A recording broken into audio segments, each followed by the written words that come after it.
Hey everyone, welcome back to the channel. I'm Emma AI. Today, we're diving deep into the fascinating world of cybersecurity, focusing on something called Layer 1 threats and how to stop them. If you're into tech, or even if you're just curious about how physical security intertwines with our digital lives, this video is definitely for you. Let's start by talking about one of the most overlooked aspects of security: physical access violations. Imagine walking into an office where the security is so lax it might as well be an open house. Hackers could just stroll in like they own the place, potentially getting their hands on everything from your servers to your secret documents. Think about it. If someone can physically walk into your space, they can do virtually anything with your digital infrastructure. They could plug devices into your network, tamper with your hardware, or even just sit down at an unattended computer and start digging through your data. It's like leaving your front door wide open, inviting trouble. Not only could they access current data, but they might also sabotage future operations by planting malware or physically damaging equipment. Now let's jump into some hardware that might not get the attention it deserves: network cabinets, server rooms, and those old backup tapes. These aren't just tech gadgets, they're the lifeblood of your digital security. If someone can touch these, they can essentially touch your entire digital ecosystem, compromising everything from your confidential data to your operational secrets. Network cabinets hold the soul of your network. They're where all the connectivity happens. If someone gets to these, they can reroute traffic, listen in on communications, or even physically damage the infrastructure. Imagine a hacker redirecting all your network traffic through their own server, allowing them to intercept every piece of data you send or receive. Server rooms are the heart of your data storage and processing. A physical breach here could result in data theft or destruction. And don't forget those backup tapes. They're like the insurance policy of your data, but if compromised, they could be used to recover stolen data or worse, give attackers a complete history of your information. Picture someone walking out with tapes that contain every email, every document, every piece of data you've ever backed up. Here's a chilling fact for you. In the first half of 2023, there was a threefold increase in attacks where hackers used infected USB drives to steal secrets. Picture this. Someone walks by your desk, casually inserting what looks like a harmless USB stick, and before you know it, your network could be infiltrated, data stolen, or corrupted. These USB drives can be loaded with malware that automatically spreads across your network, or they might contain scripts that start executing the moment they're plugged in, looking for vulnerabilities or sensitive data. It's a stealth attack that leverages the trust we place in simple, everyday devices. Imagine someone dropping a USB drive in a parking lot, waiting for someone to plug it in out of curiosity. This seemingly innocent act could lead to a full-scale data breach where confidential files are copied, passwords are harvested, or ransomware is deployed. Have you heard of the Flipper Zero? It's like the Swiss Army knife of hacking tools, but it can also be your best friend for security testing. This little device can intercept your network traffic, mimic other devices, and if misused, it could be a hacker's dream come true, exposing every vulnerability you have. The Flipper Zero can act like a badge reader, a key fob, or even a remote control, allowing someone to bypass physical security measures or gain access to systems they shouldn't. It's a powerful tool for penetration testing, but in the wrong hands, it could compromise your entire setup. Think of it as a digital Swiss Army knife that can unlock doors or open networks with the right know-how. Imagine someone using it to clone your office keycard or to manipulate IoT devices in your building, such as turning off security cameras or unlocking doors. Let's talk about another sneaky method attackers use: pen testing drop boxes. Imagine this. A small, unassuming device is left in your office, maybe in a conference room or on a desk. It's designed to connect to your network later, acting as a backdoor through which data can be siphoned off, or your network can be explored further by unauthorized eyes. These drop boxes are often disguised to look like everyday items: a power strip, a USB charger, or even a plant. Once plugged in or powered on, they can start transmitting data, logging network traffic, or waiting for commands from the attacker to perform more invasive actions. It's like leaving a spy in your office that only activates when you're not looking. Consider the scenario where an attacker leaves one of these in a public area of your office, waiting for an employee to plug it into an outlet or network port during a busy day. And then there's the OMG cable. Don't let its innocent appearance fool you. This isn't your everyday USB, it's engineered to hack into whatever device you plug it into. It's like a digital chameleon blending in until it strikes. When you plug this cable into your device instead of charging it, it might start downloading data, installing malware, or even turning your device into a node in a botnet. It's a perfect example of how something so common can be turned into a weapon against you. Picture this. You charge your phone at a public kiosk, unknowingly giving hackers access to your personal data. Or imagine a scenario where an employee uses this cable at their desk, thinking they are just charging their device, while in reality, their computer is being quietly compromised. Securing Layer 1 isn't just about digital locks. It's about ensuring physical access to your network and systems is tightly controlled. Many commercial buildings have security that's more of a suggestion than a fortress, making them easy targets for social engineering where someone might pretend to be a new employee or a contractor to gain entry. It's not just about having a security guard. It's about training staff to recognize when someone doesn't belong, securing entry points, and ensuring that all doors to sensitive areas are locked or require specific credentials. It's like having a bouncer at a club who knows everyone, making sure only the right people get in. Think about how easily someone could pose as a delivery person or a repair technician, gaining access to restricted areas with just a bit of charm or a fake badge. Here's a real-life story to show how vulnerable physical security can be. During a security test, a team from a renowned security firm had someone pose as a building inspector. With just an official-looking badge and a clipboard, they walked right into a corporate office, claiming they were there for a safety audit. Instead of checking for safety, they were planting USB devices all over, showing just how easy it is to bypass physical security. This scenario shows how much trust is placed in appearances and authority figures. The moment someone looks official, our guard might drop, allowing them to wreak havoc where they shouldn't. It's a lesson in how appearances can be deceiving in the world of security. What if this person wasn't just planting USBs, but also had time to install hidden cameras or other surveillance equipment? Now let's get into those USB devices, focusing on something called rubber duckies. These aren't your typical USB drives. They're designed to act like keyboards, automatically typing commands into your system. They could disable your security software, download malware, or scan your network without anyone even noticing. Rubber duckies can be programmed to automate malicious activities, like opening a command prompt to execute scripts, turning off security features, or even sending emails from your computer. They work silently, making them a very dangerous tool if left unchecked. Imagine a USB stick that starts typing out code as soon as it's plugged in, like a ghost in your machine. It could perform tasks like encrypting your hard drive with ransomware or extracting sensitive information in a matter of seconds. Mitigating these USB threats means understanding how they work. USB devices come with product IDs and vendor IDs, which in theory could be restricted. However, here's the catch. These IDs can be spoofed, making this method less effective than we'd like. Still, knowing what IDs to look for can be a good first line of defense.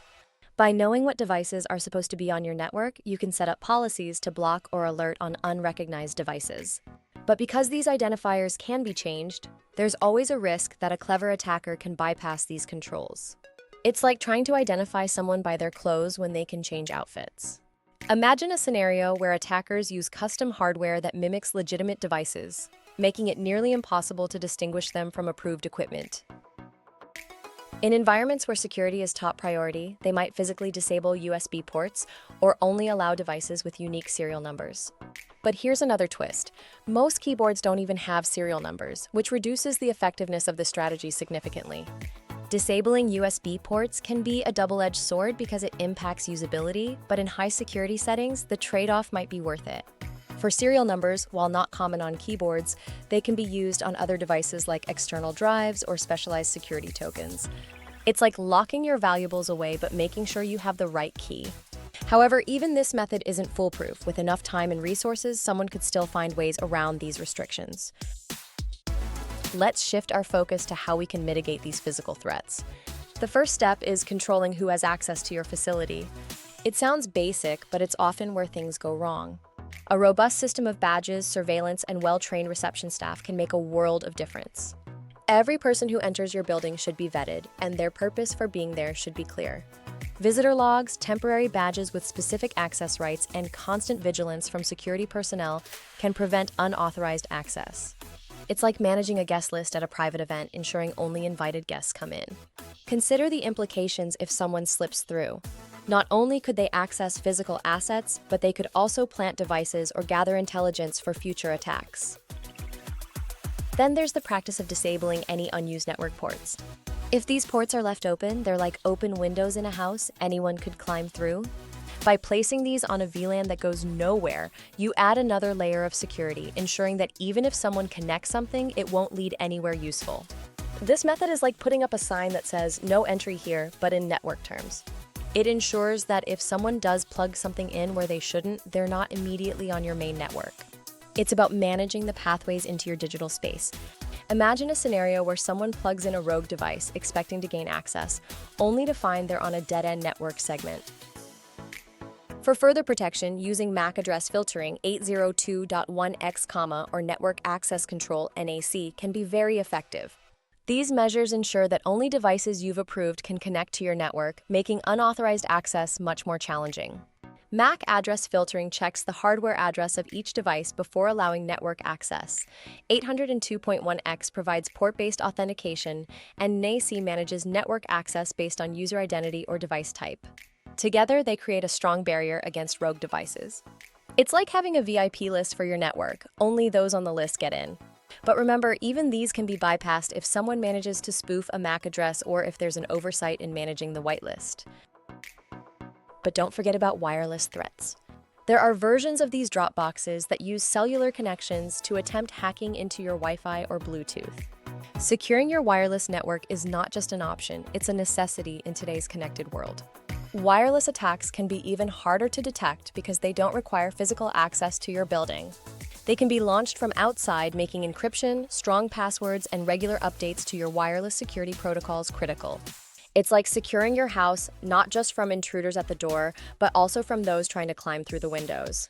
Imagine someone parked in a van outside your workplace attempting to penetrate your Wi-Fi network to eavesdrop or inject malicious code. When redesigning your security approach, think about defense in depth. It's like layering your security measures so if one fails, there are others to catch the fall.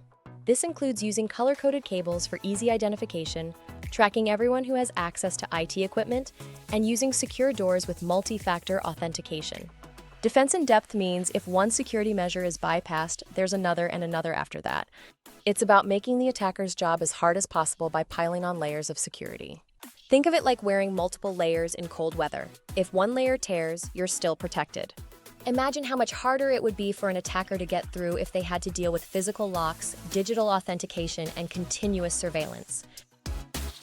The Australian Signals Directorate, in their September 2023 guidelines, recommends that the application of the defense in-depth principle to the protection of systems is enhanced through the use of successive layers of physical security. Without a comprehensive plan, you're essentially leaving your digital fortress open. Let's dive deeper into implementing these practices. Color-coding your cables might seem like a small detail, but in a complex network setup, it's a lifesaver. Imagine trying to trace one cable in a sea of black wires.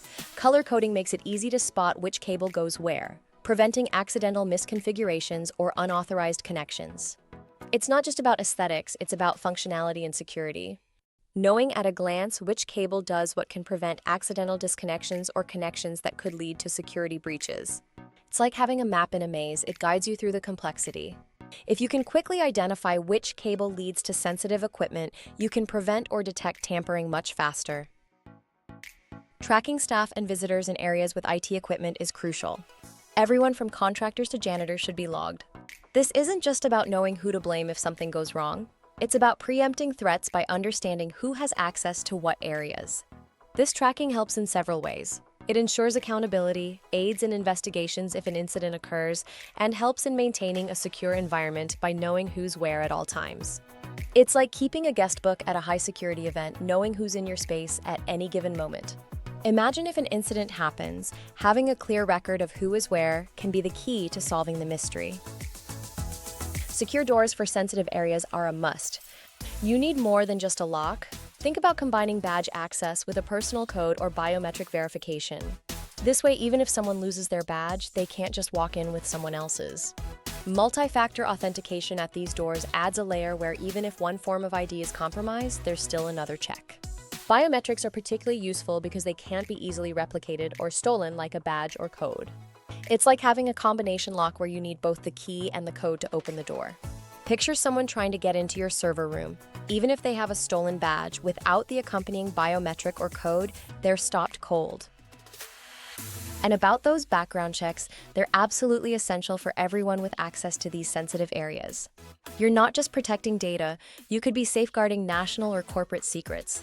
This includes even those who might seem innocuous, like cleaning staff with access to secure zones. Background checks ensure that everyone with access to your sensitive areas is trustworthy. They're not just about past criminal behavior, but also about verifying identity and checking for any conflicts of interest. It's like doing a thorough vetting process for anyone who might hold the key to your secrets. Imagine the potential damage if someone with malicious intent or even just a grudge gets access to sensitive areas. Building a dedicated physical security team is critical. This team should continuously audit access rights, ensuring only those who need it have it. They should conduct mock breaches to test physical security measures, always learning from each scenario. A security team isn't just about reaction, they're about prevention. They need to be proactive, testing, learning, and adapting security measures to stay one step ahead of potential attackers. It's like having a team of guards who not only watch but also think like thieves to anticipate breaches. Consider how beneficial it would be to have a team that regularly tests your defenses, ensuring that vulnerabilities are patched before they can be exploited. They also need to update security protocols as new threats or technologies emerge. Education is key. All employees should be trained on spotting and reporting suspicious activities. Staying informed about the latest security trends, technologies, and threats is crucial. Regular training sessions can turn every employee into an additional layer of security by making them aware of potential risks. Imagine your workforce as an active defense line, each person capable of spotting and stopping a threat before it escalates. Remember, defense in depth isn't just about one security measure, it's about creating a robust, multi-layered security environment. If an attacker gets through one layer, they'll hit another and another, making their job progressively harder. This approach acknowledges that no single security measure is foolproof.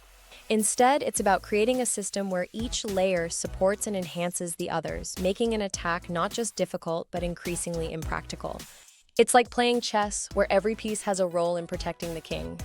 Each move by the attacker must be countered by multiple defensive strategies.